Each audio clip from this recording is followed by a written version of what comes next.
तो नमस्कार दोस्तों, अघोर साधना में आप सबका स्वागत है।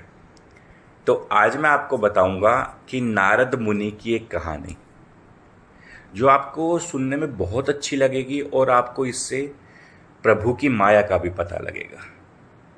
वैसे तो कई कहानियां हैं नारद मुनि के बारे, लेकिन जो सबसे ज़्यादा श्रेष्ठ हैं और सबसे ज़्यादा जो सुनी जाने वाली कहानियां हैं वो मैं आपको बताऊंगा।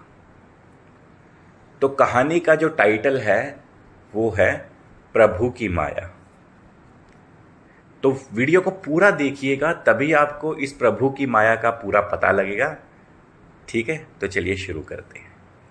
तो एक बार नारद जी ने बड़ी ही उत्सुकता पूर्वक भगवान विष्णु से पूछा, प्रभु आपकी माया क्या है? क्योंकि भूलोक पर सभी मनुष्य आपकी माया से प्रेरित होकर दुख अथवा सुख भोगते हैं, लेकिन वास्तव में आपकी माया क्या है? तो विष्णु भगवान बोले, नारद, यदि तुम्हें मेरी माया जाननी है तो तुम्हें मेरे साथ पृथ्वी लोक चलना होगा, जहां मैं तुम्हें अपनी माया का प्रमाण दे सकूंगा। तो नारद को अपनी माया दिखाने के लिए भगवान विष्णु नारद को लेकर एक विशाल रेगिस्तान से पृथ्वी लोक जा रहे थे। यहाँ दूर दूर तक कोई मनुष्य जीव जंतु भी दिखाई नहीं पड़ रहा था।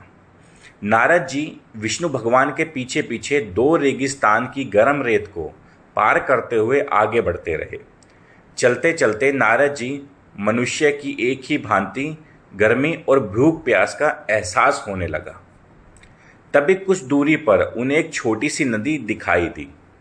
नारद जी अपनी प्यास बुझाने के लिए उस नदी के पास पहुंच गए।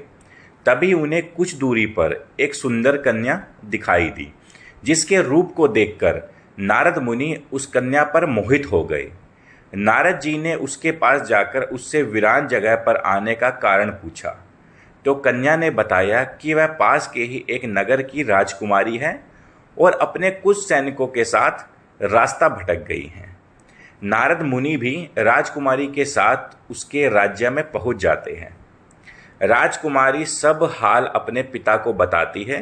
राजा प्रसन्न होकर अपनी पुत्री का विवाह नारद जी से कर देते हैं और सारा राजपाट नारद मुनि को सौंपकर स्वयं सन्यासी बन जाते हैं। अब नारद मुनि राजा के समान पूरे ऐशो आराम से अपनी जिंदगी का यापन करने लगते हैं। नारद जी इन सब में यह भी भूल चुके थे कि वह प्रभु को नदी किनारे बिठाकर ही छोड़ कर आए हैं। समय बीतने के साथ नारद को उस राजकुमारी से दो संतानें भी पैदा हो गई। नारद मुनि अपने फलते फूलते राज्य और पुत्रों को देखकर बहुत ही खुश हुए थे। एक दिन उस राज्य में 3 दिन लगातार इतनी घनघोर बारिश हुई थी कि पूरे राज्य में बाढ़ आ गई। सभी लोग अपनी सुरक्षा के उद्देश्य से इधर उधर भागने लगे। नारद भी एक नाव में अपनी पत्नी और दोनों बच्चों को लेकर सुरक्षित स्थान की खोज में चल दिए।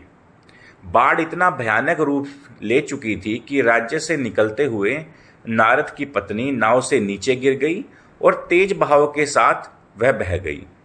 नारद शोक करते हुए जैसे तैसे राज्य से बाहर आए और उस नदी पर आ पहुंचे जहां नारद जी प्रभु के साथ अपनी प्यास बुझाने के लिए आए थे। नारद मुनि नदी के किनारे पर बैठकर शोक करते हुए जोर जोर से रोने लगते हैं। मेरे बच्चे, पत्नी, सब कुछ नष्ट हो गया है। अब मैं इस जीवन को जीकर क्या करूँगा? जैसे ही नारद मुनि नदी में कूदने की कोशिश करते हैं, तभी भगवान विष्णु उनका हाथ पकड़ लेते हैं और कहते हैं, ठहरो नारद, यह ही तो थी मेरी माया। जो अब तक तुम्हारे साथ घटित हुआ था वह सब मेरी माया ही थी। अब नारद मुनि भली भांति समझ जाते हैं कि अब तक जो कुछ भी उनके साथ घटित हुआ है वह सब कुछ केवल प्रभु की ही माया थी। तो ये थी प्रभु की माया। अब जिसको भी ये कहानी समझ में आई है, तो इस कहानी से आपको क्या शिक्षा मिलती है, तो मुझे कमेंट बॉक्स में ज़रूर बताना। और आपको कहानी कैसे लगी तो ज़रूर बताना, और इस वीडियो को शेयर भी करना ताकि और लोगों को भी पता लगे। तो नारद मुनि की कहानियाँ और भी काफ़ी हैं, वो मैं आपको किसी दिन और सुनाऊंगा। ठीक है। तो आशा करता हूँ आपको वीडियो अच्छी लगी होगी, तो वीडियो को लाइक कीजिए, वीडियो को शेयर कीजिए और मेरे चैनल अघोर साधना को सब्सक्राइब कीजिए। तो धन्यवाद। तो नमस्कार।